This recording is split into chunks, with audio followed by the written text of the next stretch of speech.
Olha, Pedro, vou dividir aqui contigo uma tarefa super difícil, né? Que é a gente tentar sintetizar em breves minutos como se chegou, né, a este momento tão dramático, já de 2 semanas, né? Já são 2 semanas praticamente. Foi no dia 24 de fevereiro, em que se iniciou uma etapa nova de um conflito que dura pelo menos desde 2014 para cá. Só para as pessoas entenderem, em 2014 houve um processo de. Eu considero como um processo de golpe mesmo na Ucrânia, né? E esse processo ele se deu num contexto em que, desde o final da Guerra Fria, do colapso da União Soviética, a Ucrânia e aquela região ali, né, que vai chegando na fronteira do que ficou como o Estado da Federação Russa após o desmembramento de todas as repúblicas, vai se tornando um palco de conflito bastante intenso do Ocidente com esse Estado que ficou, né, o Estado da Federação Russa. Então, a Ucrânia e outros países, depois talvez a gente tenha um mapa para mostrar, ali na fronteira com a Rússia, foram sendo ganhos, digamos assim, para a iniciativa da Aliança da OTAN, né? Que é essa iniciativa de contenção da União Soviética que surge principalmente com o final da Segunda Guerra Mundial. E a Ucrânia, mas não só a Ucrânia, como a Geórgia e outros países daquela região, elas vão sendo vítimas daquilo que a gente convencionou chamar muito de revoluções coloridas, ou o que eu diria guerras híbridas, ou o que a gente diria infiltração também na sociedade civil e instalação de conflitos a partir também da sociedade civil. E grande parte da sociedade civil ucraniana foi ganha para uma adesão da Ucrânia à União Europeia. Então, o estopim de 2014, daquela questão que se chama da revolta Maidan e do anti-Maidan, foi justamente a possibilidade da Ucrânia aderir, a entrar para a União Europeia.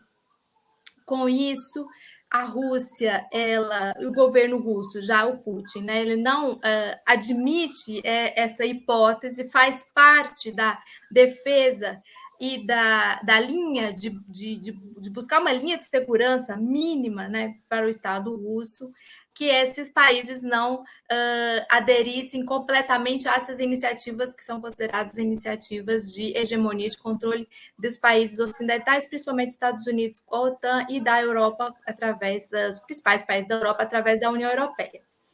E aí o que a gente lembra é justamente que começou uma negociação do governo russo com o Yanukovych, que era o presidente, Viktor Yanukovych, que era o presidente da Ucrânia, no sentido de dissuadir também a Ucrânia, e aí foi foi perdoado dívida, teve questão de redução de preço de óleo, de gás, principalmente de gás.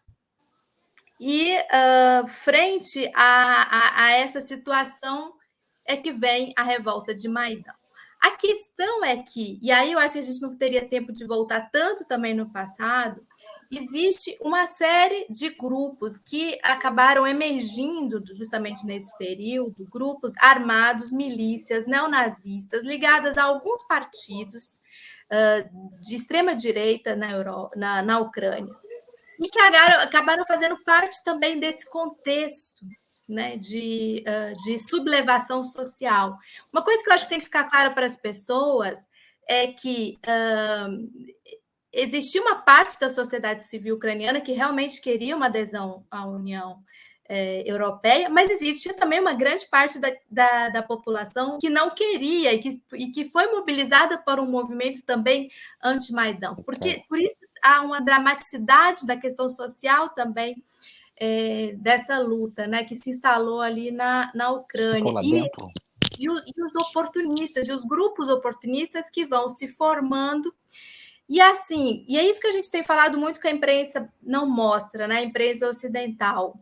Ou seja, as perseguições, as torturas, as mortes filmadas, o incêndio do Palácio dos Sindicatos em Odessa, os parlamentares em prisão domiciliar ou prisão forçada, o apedrejamento de sede de partido, começou a se instalar na Ucrânia uma espécie de guerra civil, né? Uma guerra civil, que é por isso que a gente fala que ao longo desses últimos 8 anos ela vai se agravando, né?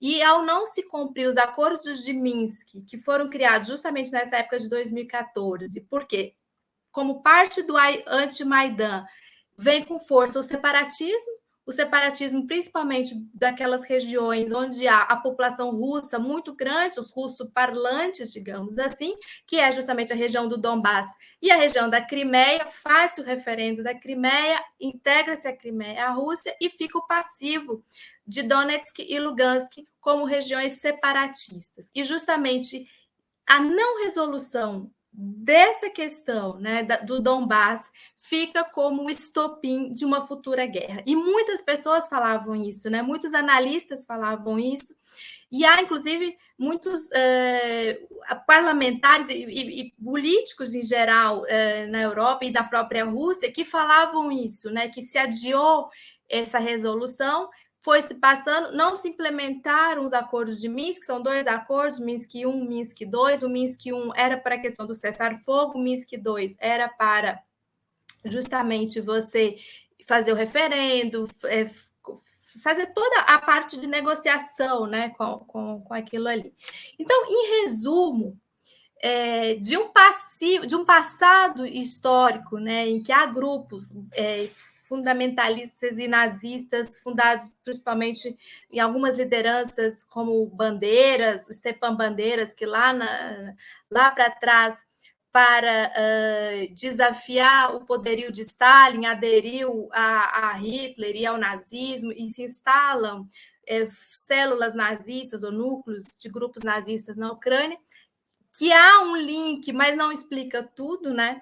E esse caldeirão que se formou na Ucrânia a partir de 2014 e 2013, 2014, em que Estados Unidos e OTAN também se aproveitam justamente desse momento para tentar puxar a Ucrânia para dentro da OTAN, né? E aí você tem o governo de Poroshenko, depois de 2014 até 2019, depois de 2019 é eleito Zelensky.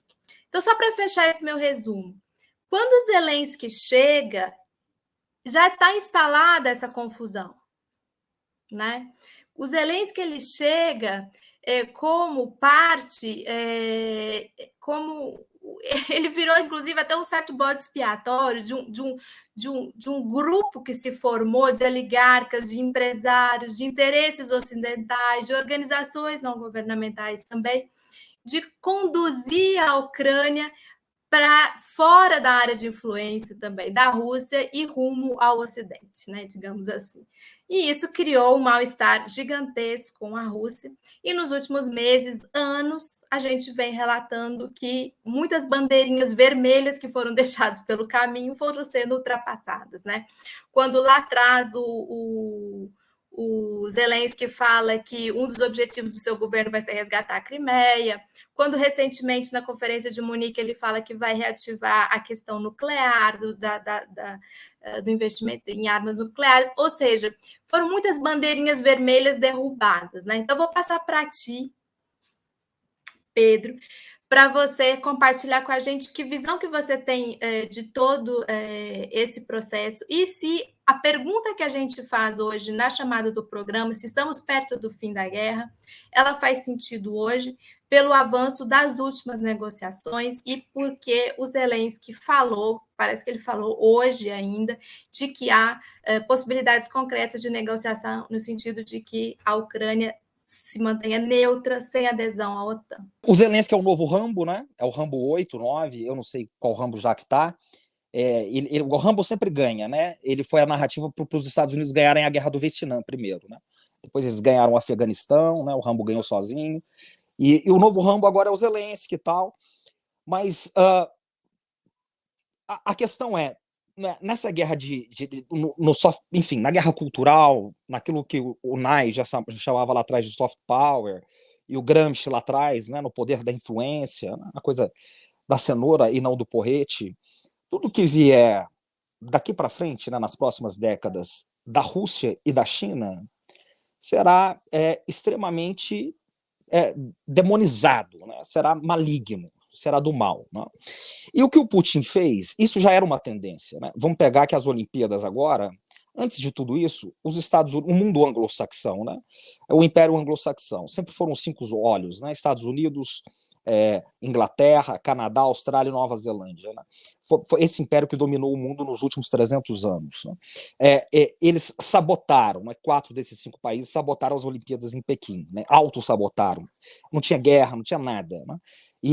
Bom, a guerra comercial com a China começou em 16 com Biden, e depois, com Trump, e depois quando o Biden assumiu, a volta dos democratas, um presidente, enfim, experiente em relações exteriores, como o Biden, né, com a idade que tinha, com o passado que tinha nas relações exteriores, havia expectativa por parte de alguns, né, até inclusive da esquerda, que poderia ter uma virada. O Biden não só continuou a guerra comercial com a China, como começou a guerra ideológica.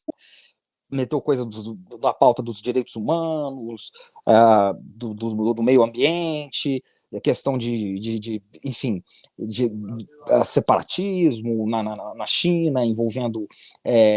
bom, parece que ele assumiu a pauta do Greenpeace, né, essa coisa toda, todo esse discurso. Né, e com relação à China, né, claro, os parceiros tradicionais no Oriente Médio, né, no Catar, onde vai ser feita a Copa do Mundo, na Arábia Saudita, né, os direitos humanos vão a mil maravilhas, né, direito das mulheres e tudo isso. Então é a velha pauta dos democratas em ordem. Mas o que o Putin fez, para usar uma expressão do Noam Chomsky, que já era uma tendência, mas o Putin ele acelerou o relógio do fim do mundo. É aqui que eu quero chegar. Né? Então o quadro já estava desenhado. Né? Eu vou dar um salto agora. O quadro já estava desenhado. Nós tínhamos... a minha análise, ela parte um pouco, parte bastante da tradição da análise dos sistemas mundo, da análise do Wallerstein, da análise do Giovanni Arrighi, né? Que nós estamos passando um ciclo muito caótico agora de transição hegemônica. Tá? Que nós temos o declínio de uma hegemonia, aquilo que o Wallerstein chamou o pouso forçado da águia. Né? Os Estados Unidos estão vendo o declínio da sua hegemonia. E eles têm um desafiante agora, pela primeira vez à altura, que é a China, não é a Rússia. Eu quero trazer aqui para análise, né, 2 atores que estão pouco, enfim, vistos de alguma maneira, que é a China e a Europa. Né? E depois falar um pouco dos Estados Unidos e da Rússia mais para frente, mas trazer esses 2. Porque o jogo é entre Estados Unidos e China. Mas... a Europa está sendo disputada nesse momento. E a Rússia, ela entra como uma peça geoestratégica, porque, como diz o Chomsky, né, ele tem um texto de uns 2, 3 anos atrás, que é como interromper o aceleramento do fim do mundo. Né? Em português seria mais ou menos isso a tradução. Né? Então ele diz que há 3 coisas que estão acelerando o fim do mundo. E uma delas enfim, a possibilidade de guerra nuclear, e vai nessa linha. Né? Então ele dá 3 exemplos, né? que o relógio do fim do mundo está acelerando: as questões ambientais, a questão das guerras, né? E aí pode ter um despertamento das potências nucleares, e nós temos agora a maior potência nuclear do mundo, que é a Rússia. Né? Em termos numéricos, ela tem mais arsenal nuclear do que os Estados Unidos, que está diretamente envolvido em um conflito. Isso é a primeira vez que acontece depois da Guerra Fria. Então, o Putin ele acelerou, mas ele não fez isso sozinho, esse é o meu ponto. A Rússia e a China, desde 2014, eles começaram a estreitar os laços. Está sendo construído um gasoduto entre a Rússia e a China que vai ficar pronto em 2025. Esse gasoduto ele vai redirecionar a pauta estratégica, geoestratégica, geopolítica, geoeconômica da Rússia de maneira muito forte. Né? Então, a imprensa ocidental ela relata que a Rússia, com as sanções, ela está isolada. Isso é ridículo. É ridículo por quê? Porque a China é a segunda economia do mundo, em breve vai ser a primeira. E a Rússia está nos braços da China. E quem está nos braços da China, a maior economia do mundo até o final da década, quem está nos braços da maior economia do mundo, a segunda do mundo e a maior do mundo até o final da década, não está isolado. A Rússia não está isolada. Quem vai ser quem já é o grande perdedor dessa guerra é a Europa. Europa, porque a Europa é dependente estruturalmente da energia russa. A Rússia é a maior potência energética do sistema mundo. Ela está sentada em gás, ela está sentada em petróleo, e não é só gás. As pessoas falam muito do gás, mas é gás, é petróleo, é carvão, é níquel. E ela exporta não só para a Europa, ela já exporta para a China, ela já exporta para a Coreia, ela já exporta para o Japão, que é a terceira economia do mundo, o Japão. A Coreia é um tigre asiático. Então, a Rússia, como diz o Elias Jabbour, que esteve aqui com vocês num programa muito bom semana passada, ela é um posto de gasolina mundial. Então, é uma coisa muito poderosa o que tá envolvido ali. E no dia 4 de fevereiro desse ano, foi assinado o acordo que mexe com as placas tectônicas do sistema mundo. Eles assinaram uma parceria geopolítica, econômica, política, diplomática, estratégica e cultural, nas palavras desse documento, do Putin e do Xi. O Putin foi no primeiro dia das Olimpíadas, encontrou com o Xi em Pequim, e eles assinaram uma parceria sem limites.